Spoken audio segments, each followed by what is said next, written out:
Hi, everyone. Welcome to your My Little Pony story tape. Sit back and relax. Now it's time to start our first story. Here we go with Glory the Magic Unicorn. Have you ever felt sad for no particular reason? Sometimes, even on the nicest of days, it's possible to feel blue. Glory the Unicorn was having a day just like that. Early that morning, she had wandered off from her friends, and as she walked along alone, she thought to herself, sometimes it's just no fun being a magical creature in a real world. In fact, it even gets a little lonely. How I wish I could be in another world, a magical world where I could feel at home.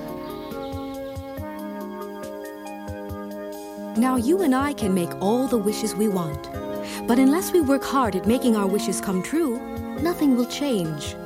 However, when you're a magic unicorn like Glory, you have to be very careful when you make a wish, because it's easy for unicorn wishes to come true.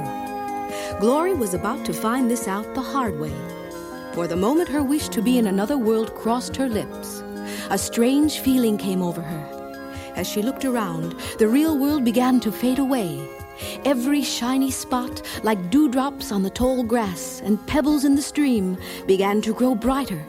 Then, in one crazy instant, the sky began spinning like a top. It spun so fast all the colors blurred together, as if someone had spilled a cup of water on a paint box. Glory felt dizzy as she gazed on in wonder. When the spinning stopped and Glory opened her eyes, she saw a most peculiar sight. The familiar landscape was gone. In its place was the strangest world you can imagine. It was a world filled with magic enough to answer anyone's wishes. The trees nearby were green and gold and covered with presents. Each flower bloomed in the shape of something sweet and wonderful to eat. Glory stopped next to a bush of cherry tarts and looked around, trying to get her bearings. I must have wished awfully hard, thought the bewildered unicorn, because my wish for a magical world seems to have come true. Up ahead, at the end of a long, tree-lined path, Glory saw a beautiful sight. There, shining in the sunlight, was a silver palace. Bright red and blue banners fluttered from its towers, and a steady stream of people were making their way in and out of the huge palace doors. As long as I'm here, I may as well take a good look around, Glory decided. After all, I've never seen a magic world before. So Glory started bravely down the path toward the strange silver palace. To Glory's surprise, she was able to open the door and enter the palace with no problem. I guess that in a magic world like this, people just take magic for granted. All around her, Glory saw signs that this was true. A farmer with a heavy cart of apples unloaded them all at once with a wave of his hand. A mother with a dirty child didn't need to scold the child, but rather snapped her fingers, and the child was clean again. Strangest of all was the old woman who floated up the front of her house and inside her second-floor window rather than walk up the steps. My pony friends will never believe this, thought Glory in amazement. Suddenly, up ahead in the street, an old man appeared. His long blue robe and bushy white beard convinced Glory that she was about to meet a wizard. Are you a good wizard or a bad wizard? She asked. The wizard smiled. Can you tell the difference? He asked. I don't know, replied Glory. Well, in that case, it doesn't make very much difference which kind of wizard I am. With that, the wizard invited Glory to visit him in his chambers, and the foolish young unicorn accepted, which, as you will see, was a very silly thing for Glory to do. The wizard's chamber was dark. and Glory nearly tripped over his workbench, cluttered with jars and bowls filled with all kinds of strange things. The moment she was inside, Glory heard the door slam shut behind her. She sensed danger, but it was too late. Welcome, my pretty young unicorn, cackled the wizard in a voice that was nothing like the kind voice he had spoken in earlier. It's been years since I've seen such a specimen. Unicorns are very rare, even around here. What do you want? Stammered Glory in a frightened voice. Merely the most valuable magic potion in all the world, said the evil wizard with a grin. I want your horn. And opening a book of spells, he began to chant. Of all the treasures made or born, the rarest is the unicorn. And now, by magic, you are shorn. Behold, I now possess your horn. Glory tried to sound braver than she was feeling at the moment. I'll bet your stupid spell didn't work on me, mean wizard, she cried. Look in the mirror and see for yourself. Glory ran to the mirror, and what she saw brought tears to her eyes. Sure enough, her beautiful horn was gone.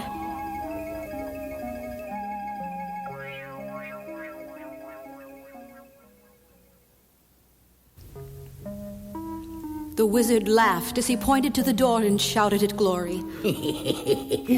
I've got what I wanted. Now be gone.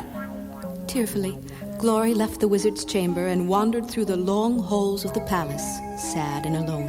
I thought it was bad to be magical in an ordinary world, but to be ordinary in a magical world is even worse. As she rounded a corner, Glory saw someone who looked even sadder than she did. There, by a palace window, sat a young boy gazing out at the bright world beyond. Glory walked up beside him and nuzzled his shoulder. What's wrong? She asked. I thought I was sad, but you look even sadder. Seeing a friendly face, the young boy told Glory his story. My name is Prince Rudolph, and this is my father's castle. Although I am very young, I have already discovered that it's not easy being different from others. Because my father is king, I cannot play with other boys. And people tell me only what they think I wish to hear, and not the truth. I understand what it's like to be different, said Glory softly. Now that the wizard has taken my horn, I have lost my magic. This makes me different from everyone else in your land, too. Prince Rudolph nodded. My father's wizard Omar can be a rascal at times. He had no right taking your horn. Unicorns are special creatures and deserve our respect. But do not fear, Glory. I shall help you get your horn back. In that way, I'll be able to prove to everyone in the castle that I'm not just a spoiled child. The wizard seems very powerful, said Glory. Can we really get my horn back? Like everyone else, the wizard has his weaknesses, said the prince. But if we come up with a clever plan, I'm certain we can do it. Later that day, Rudolph and Glory made their way to Omar's chamber. You wait outside until I call your name, whispered the young prince to the unicorn as he turned the handle on the big wooden door and walked inside. Omar rose from his workbench and bowed to the prince. I am honored, my prince, he said. What brings you to this humble servant's chambers? Rudolph was very clever. He had a story ready to fool the old wizard. As you know, Omar, he began, as prince, I have everything I want. But there is one thing I'd like that even my father's power cannot bring to me. And what is that, child? Why, the moon, of course. I see it every night outside my window, but I cannot reach it. Use your magic, old wizard, and get the moon for me, or my father will be greatly displeased. Well, the moon, you say? That is no small task. But for a wizard as great and as powerful as you, Omar, even the moon must be in your reach, I am sure. Please, Great Wizard, do this small thing for me. Small thing indeed, Grumbled Omar. Then aloud he replied, I shall have to fly about for a while and think about this. I do my best thinking while I am flying. Glory, Glory, come quickly, called Rudolph as soon as the wizard had flown out the window. We haven't a moment to waste. Glory ran inside as Rudolph shouted to her, I found the book of spells the wizard used when he stole your horn. Let me try this one. Spirits of darkness, spirits of light, you who were bid by the wizard's songs, do what is good, do what is right. Place the horn of the unicorn where it belongs. In the twinkling of an eye, Glory's beautiful white horn reappeared on her forehead. She was magical once again.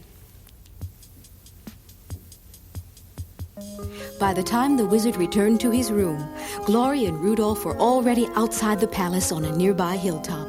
How can I ever thank you for all your help, Rudolph? It is I who should thank you, said the prince as he stroked Glory's shiny mane. When word spreads through the palace of how I tricked Omar, my people will view me in a new light. What a wonderful day it has been.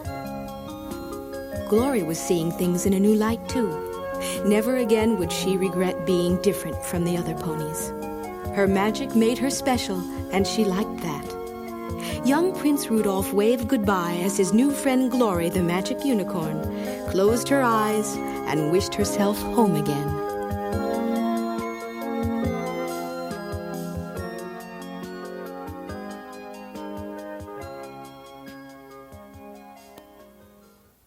Now it's time for our next terrific My Little Pony story. Here we go with the magic rainbow. It was the sunshiniest day any pony could remember. After a cloudy weekend, the sun broke through bright and golden early Monday morning. Blossom and Firefly were both already out frolicking on the green grassy hills which surround the Dream Castle when Moondancer arrived. Isn't it a beautiful day? I thought the rain would never end, said Moondancer, as she nibbled on the fresh green sprouts that had popped up during the long rainy weekend. As much as I love the dark, I have to admit a sunny morning like today is beautiful. All the rain will be very good for my flower garden, said Blossom as she gazed down toward the Dream Castle where her garden was planted. Firefly sniffed at the fresh air and flapped her pink wings. As beautiful as today is, I would be happier if there were just a little more wind. Off to the north, the gray storm clouds, left over from the weekend's bad weather, were finally slipping out of sight. Soon the sky would be blue again. Suddenly, high overhead in the clear morning air, something strange and wonderful began to happen. An arc of beautiful pastel colors began to glisten. It spread from horizon to horizon and sent rays of colored light dancing across the hilltops. Why, look! Exclaimed Firefly. A rainbow! Not just any rainbow, shouted Blossom as she gazed skyward. That's the most beautiful rainbow I believe I have ever seen. Only Moondancer remained silent. She had a puzzled look in her eye as she stared up at the strange and beautiful crescent of colors. By now, the rainbow had grown brighter, brighter than any rainbow the ponies could remember. The sky glistened and the air sparkled. The beautiful light from the rainbow seemed to make the ponies giddy and lightheaded. I'd always heard that rainbows are for wishing, giggled Blossom. I've wished on rainbows before, said Firefly. And those wishes never came true. So have I, said Moondancer. But I have to admit, I've never seen a rainbow quite as special as this one. Even if our wishes don't come true, It will be fun just to wish anyway. The 3 ponies closed their eyes, and each one thought about their wishes. I wish that the flowers in my garden would all bloom, thought Blossom. Just imagine all those beautiful flowers blooming at once. It would be so lovely.